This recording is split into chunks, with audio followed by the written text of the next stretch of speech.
Hi అండి. ఇప్పుడు last ఒకటి ఉందండి ఇక మనకి. ఏంటి, ఇప్పుడు 4 చెప్పాను మీకు నేను. గ్రామము, మండలము, జిల్లా, రాష్ట్రం చెప్పాను. రాష్ట్రంలో అయితే మంత్రులు అంటాం ఏకంగా.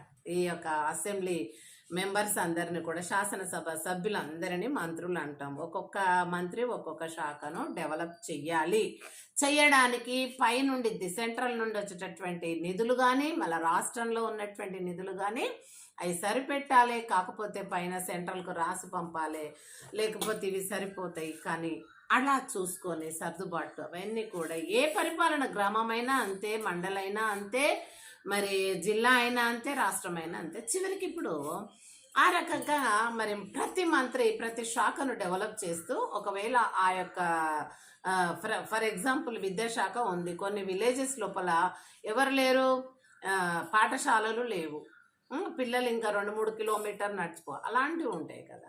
ఇలా ఒక్కొక్క శాఖ మంత్రి, మరి వైద్యంలో ఎక్కడ లోటు, ఇవన్నీ ఒక్కొక్క శాఖ వాళ్ళు ఆయా శాఖ పరిస్థితులను మరి ముఖ్యమంత్రి దృష్టికి తెచ్చినప్పుడు, వాళ్ళంతా కలిసి మీటింగ్ పెట్టుకున్నప్పుడు నిజంగా పరిశీలన చేస్తే ఏ శాఖ వెనుకబడి ఉంది దానికి ఎక్కువ అమౌంట్ మంజూరు చేయడం, బడ్జెట్ మంజూరు చేయటం, అట్లనే తక్కువ ఖర్చు ఉన్న దానికి పెద్దగా పెట్టాల్సిన అవసరం లేదు.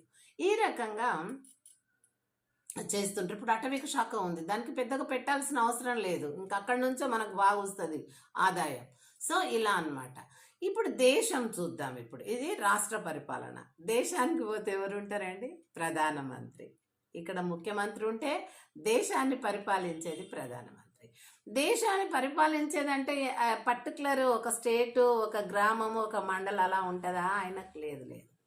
గ్రామము నుంచి ఇప్పుడు నేను చెప్పుకొచ్చినట్టు గ్రామము, గ్రామ సర్పంచి, మరి మండలు ఉన్న మరి చైర్మన్, ఎంపీటీసీ మెంబర్స్, జిల్లా లోపల మరి జిల్లా చైర్మన్, జడ్పీటీసీ మెంబర్స్, రాష్ట్రం లోపల ముఖ్యమంత్రి, శాసనసభ సభ్యులు, మంత్రులు, అదేవిధంగా వీళ్ళందరికీ కూడా పై అధికారి పిఎం అండి, ప్రైమ్ మినిస్టర్ ఆఫ్ ఇండియా.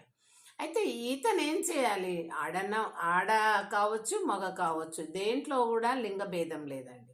అయితే చేసినప్పుడు మొత్తం హోల్ అండ్ సోల్ ఎవరు చూసుకోవాలా? ముఖ్యమంత్రి, అది ప్రైమ్ మినిస్టర్ చూసుకోవాలి, ప్రధానమంత్రి. ఇప్పుడు మనకు మోడీ గారు ఉన్నారు, ఆయన ఏం చేయాలి? ప్రతి రాష్ట్రం, ఇప్పుడు 29 రాష్ట్రాలు ఏమో ఉన్నాయి కదా, అన్ని రాష్ట్రాల పరిపాలనను గమనించి ఏ రాష్ట్రంకు డెవలప్ చేయాలి, ఏది వెనకబడి ఉంది, ఏ దానికి ఏది అవసరమో చూసి అవన్నిటిని కూడా సెంట్రల్లో ఉన్నటువంటి